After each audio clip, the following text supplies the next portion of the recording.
I love video games, so you can probably understand my excitement for this very video since it's Gamescom time right here in Germany, and I'm just about to leave for Cologne for one of the biggest happenings in the world when it comes to tech and gaming. For our coverage, I want to try something a little bit different this time around, and this will probably, or well, hopefully be an evolving video in which I will take you with me to all of my events and appointments and tell you more about what I was allowed to see, not only at the show floor itself, but also behind the curtain. Complete transparency, some of our content and the trip itself is sponsored by Asus ROG.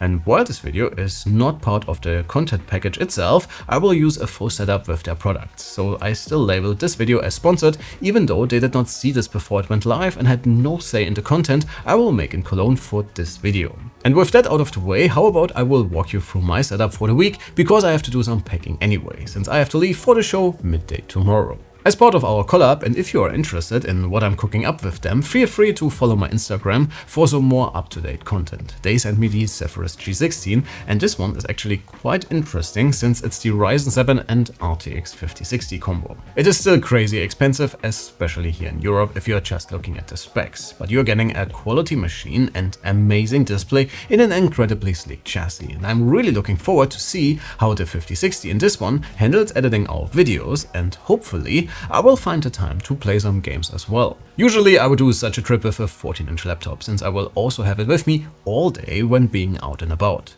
But since this one comes in below 2 kg, well, let's see how my back handles the weight in exchange for the bigger display. Battery life should also be very much alright thanks to the Ryzen, but I will get back to you at the end of the week with my final verdict about everything. To make sure everybody knows I'm a gamer, they also hooked me up with 2 backpacks, and since I'm a bit of a backpack aficionado, I can't wait to try these out. This one for its styling and fancy features, and the bigger one for its flexibility and versatility. And right off the bat, it's super handy since it comes with an included tech pouch, which holds all of my peripherals, SSDs and cables and stuff. And you can detach this sling body thing for your essentials, like keys and wallets, in a heartbeat, which is actually pretty clever. When it comes to camera tech, I will shoot all of our video and photo content on my trusted Lumix S5 IIX with a 50mm 1.8 and 24-105 f4 on there for both candid show floor coverage and some more stylized B-roll footage. When it comes to lights, I'll keep it, well, light with this Amaran LED tube, and audio will come from my DJI wireless mics. Alright, that was already a much longer intro than I thought it would be, but well, it is what it is. So I will finish packing, so I am ready for everything tomorrow, and will check back with you once I made it to Gamescom.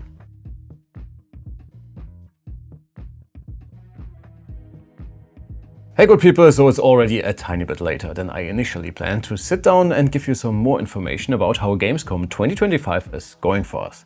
But well, being at a show like this is always a little bit of a surprise. As you can see, after completing the first part of this video in the studio, I headed to Düsseldorf, set up for the week and edited the first part of the very video you are watching right now.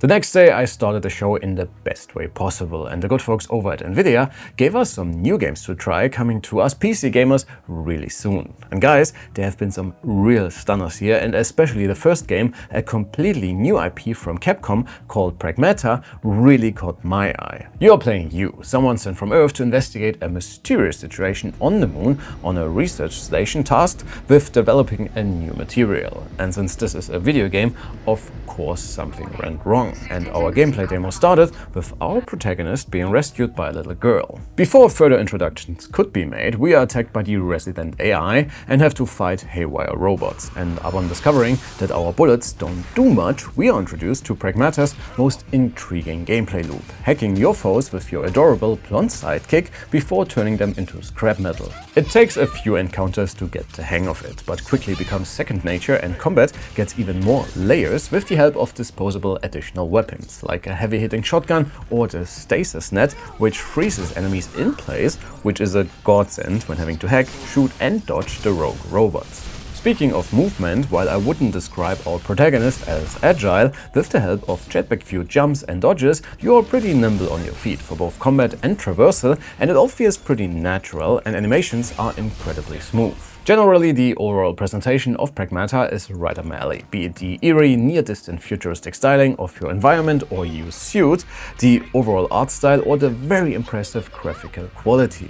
I was playing the demo on an RTX 5090 powered Aorus Master 18, and since this is a pretty early build, I was unfortunately not allowed to peek into the settings or get an FPS counter, but all things considered, it ran pretty smoothly and definitely looked the part as well. So yeah, I am definitely intrigued. Pragamata shapes up to be a very interesting single-player action game with an exciting story, new ideas to combat and great presentation. Oh, and there are boss battles.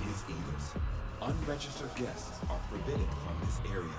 Initializing sector guard protocol. Scanning. Targets identified. Neutralizing threats. Neutralize us? Looks like we're gonna have to fight our way through. Get ready.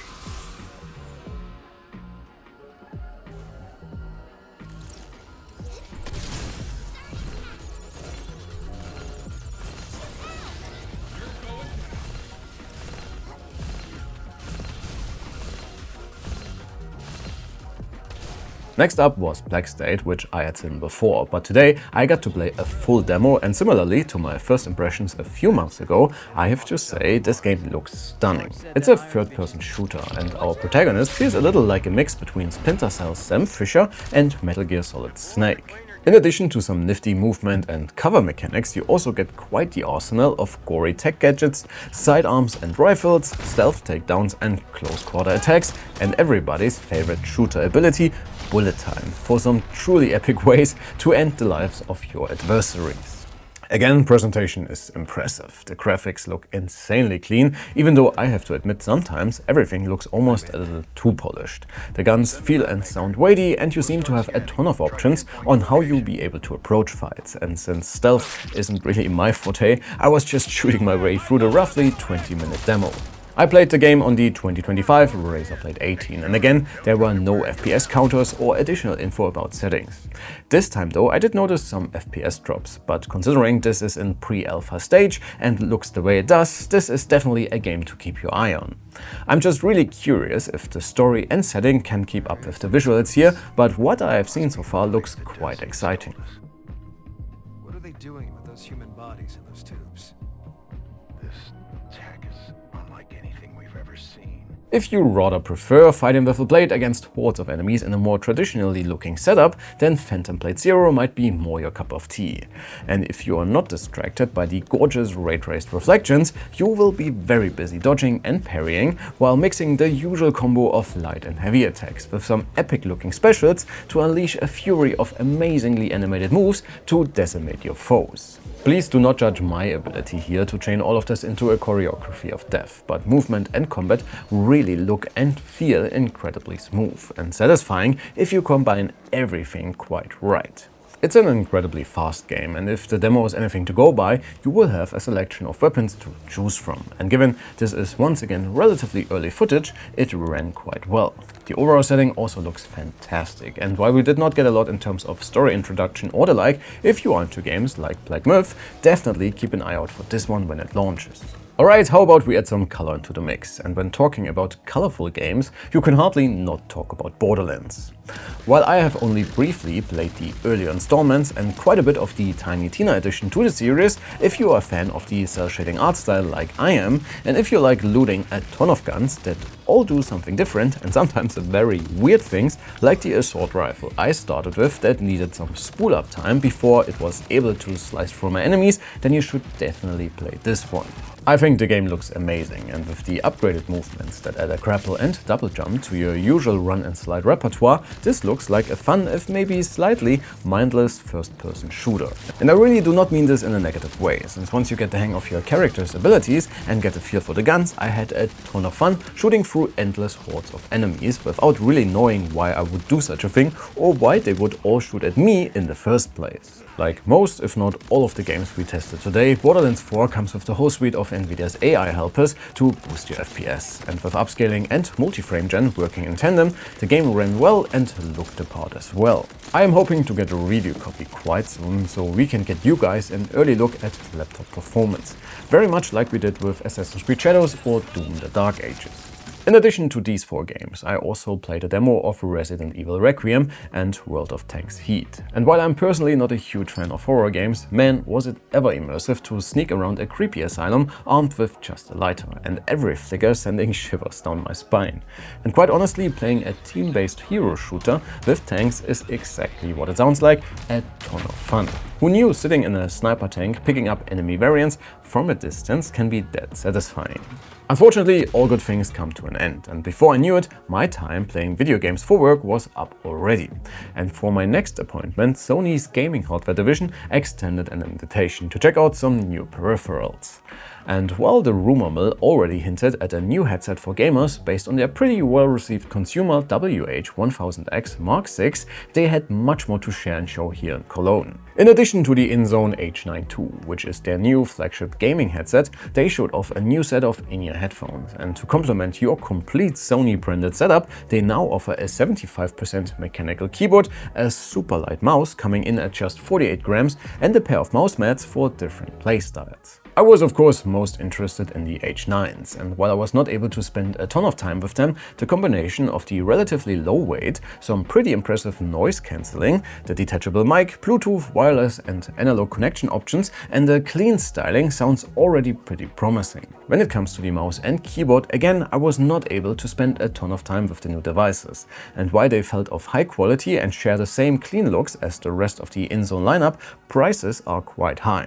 So Sony will probably have a hard stance against the more established players in the industry. But let's see, and maybe let me know if there's anything in particular here that you would like me to check out for a full review.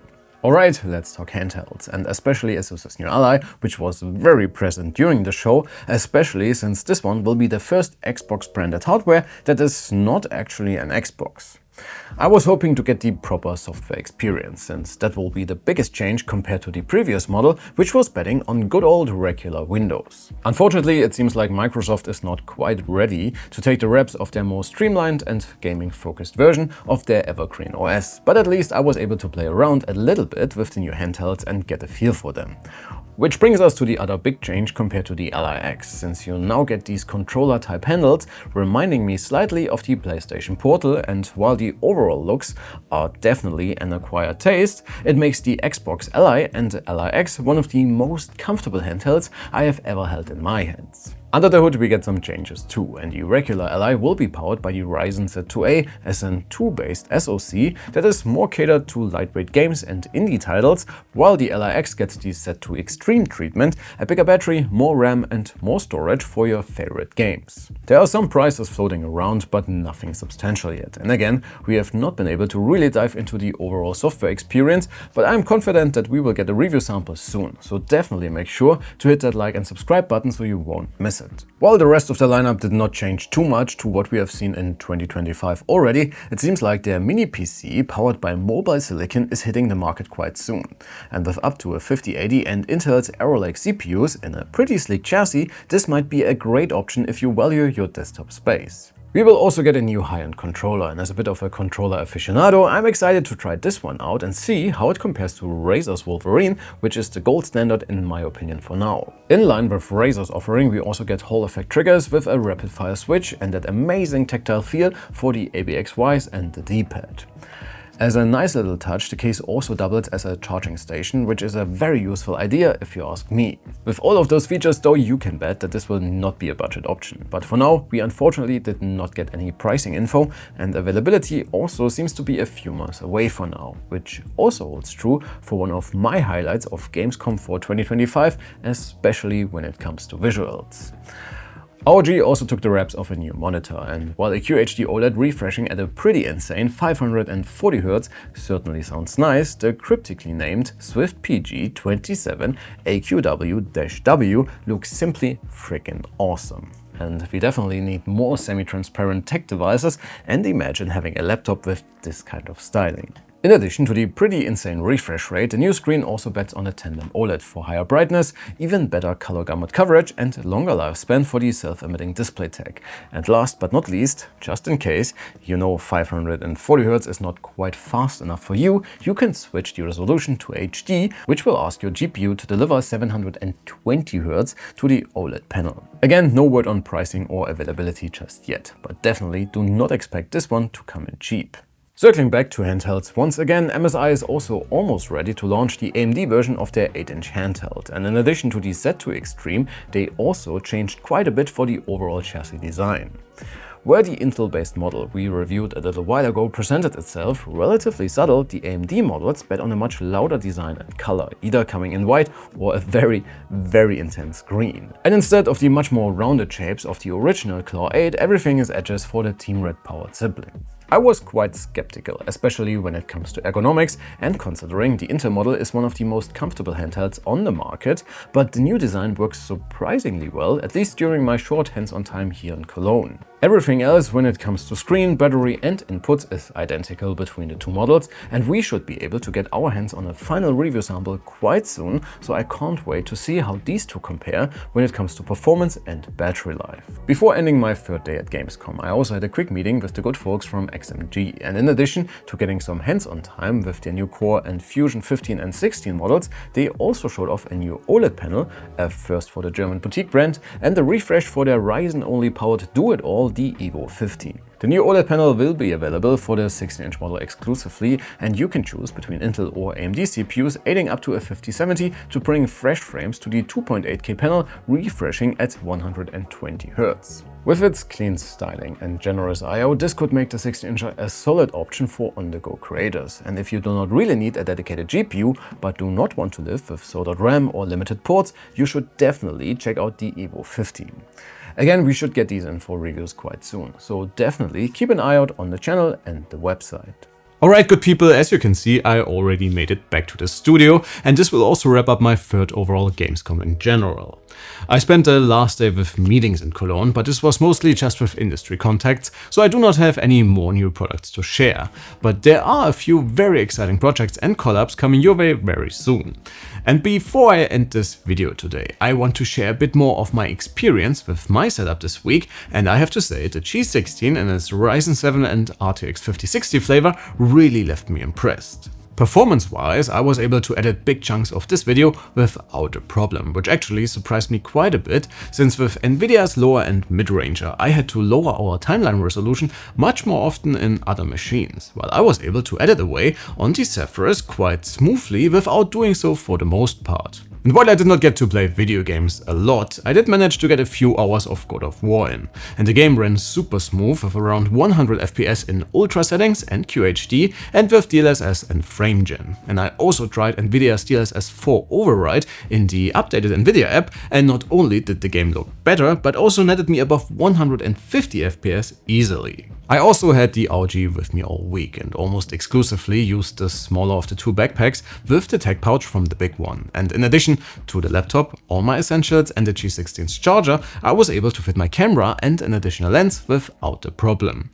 And while I did feel all of this at the end of the day, this backpack does not only look the part and is well organized internally, but it's also comfortable enough to have it on your back all day. But what about Gamescom 2025? As you probably have seen by now, there was a lot more to see in Cologne, but there's only so much I can cover by myself. But I think it has been a really good show, and even if there was not that much new hardware, there are a lot of great games coming our way. As I already mentioned, for the new gaming tech I showed you, I will do my very best to get review samples as soon as possible, so please make sure you are subscribed and let me know what you guys would be most interested in. But this should already be it for today. Let me know what you think about these longer videos covering everything, instead of shorter ones focusing on individual games and tech. Thanks a ton for watching, folks. Remember that like button if you have enjoyed our insights, and for additional coverage, check out the work from our news team on the website. As always, my name is Alex, you have been fantastic, and I cannot wait to see you all in the next one. Take care.